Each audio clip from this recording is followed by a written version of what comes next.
Welcome to the Equine Bodytalks podcast.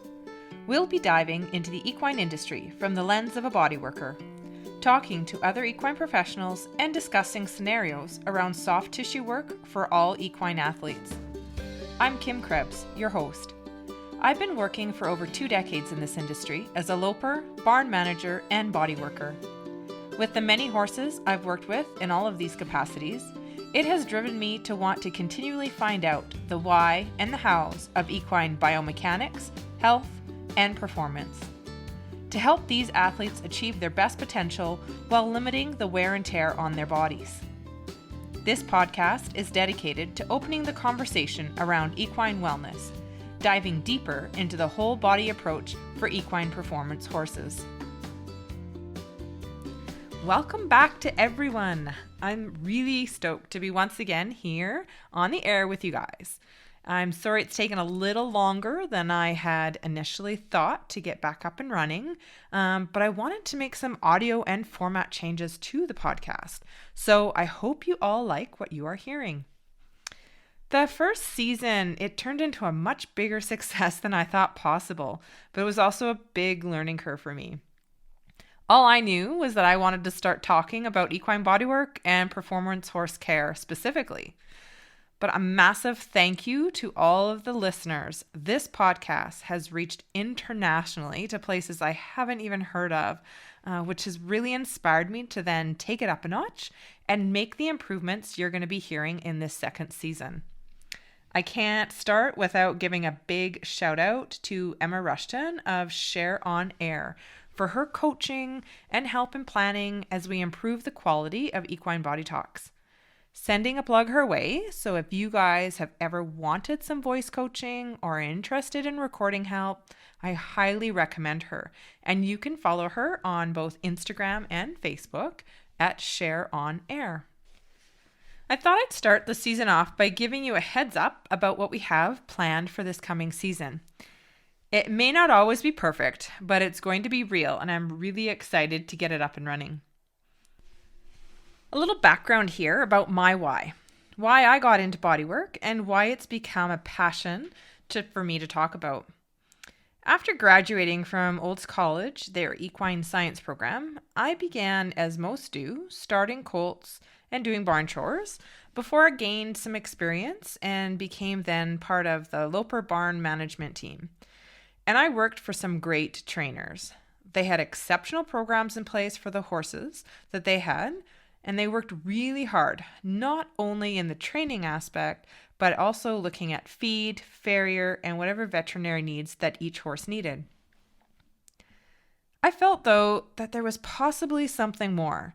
I'd heard about this bodywork term and had seen it done somewhat, but mostly at that time, which is almost 15 years ago, there was a lack of understanding as to how effective bodywork could be in combination with other professionals. And of course, don't forget the consistent use. Today, with genetics having fine-tuned our equine athletes and the intensity of our disciplines, bodywork is becoming more mainstream and is being utilized when looking to gain that extra edge. The more you know, though, the more I'm realizing you have to learn. So that's why you have me here yakking away. I like to share that knowledge. I hope that by hearing these interviews and snippets of daily life as a bodyworker, it's going to bring even more understanding as to why this is such an important aspect of our industry. The format for the second season is going to move into a weekly release. It's going to still be interview-based, interlaced with episodes like this, where I'll be chatting about things relevant to soft tissue modalities, as well as the ins and outs of being an entrepreneur and running a small business. An exciting new aspect is that I'm going to be doing some on-site interviews with guests on location at their own facilities, just waiting on some equipment before I get going with that. But this is going to help keep it pretty casual and real, and you're likely going to hear the odd whinny or nicker in the background as we talk. We'll also have some returning guests from last season and some new ones. From vets, bodyworkers, owners, other practitioners, trainers, and riders. The goal is to continue opening the conversation around equine bodywork and the wellness teams that we coordinate with to enable the best outcomes, both in performance and recovery for our horses. You'll get details into continuing education courses that are happening both in person and online. And you're going to be hearing a lot from Tina Watkins of In Hand Equine Therapy, as she's going to do some co-hosting with me. We're going to share some of our regular banter back and forth when we have our mentorship days, and the odd and unusual things that present with cases when we are together. All those little tips and tricks that become second nature when, like Tina, you've been in the industry for over 25 years and have worked with countless other professionals. You'll hear us talk a lot about symmetry, or lack of, biomechanics, assessments, and posture. In addition, we're going to dive into topics like pathologies, nutrition, rehabilitation, business development, self-care, and entrepreneurship, just to name a few.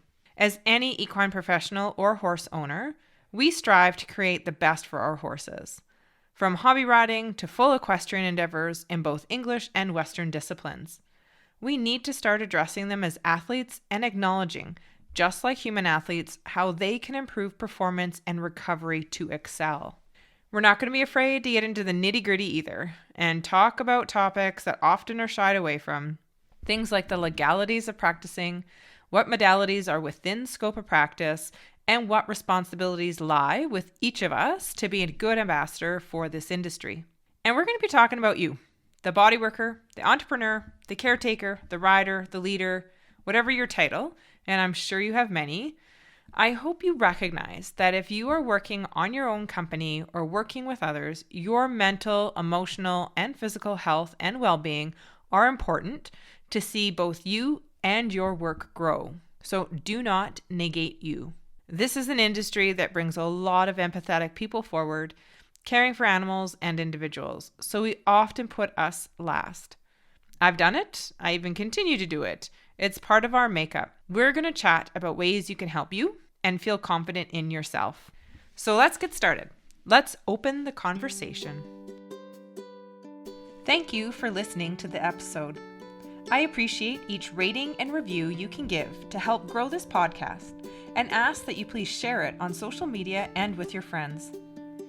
Reach out to the social media pages on Facebook and Instagram under Equine Bodytalks to know about upcoming episodes and to connect with me if you have areas you'd like to have discussed or guests you'd like to listen to. All of our episodes can be found on my website at krebsequine.com and our Equine Bodytalks YouTube channel. Remember to always be an advocate for your horse and not be afraid to open the conversation around your horse's wellness team.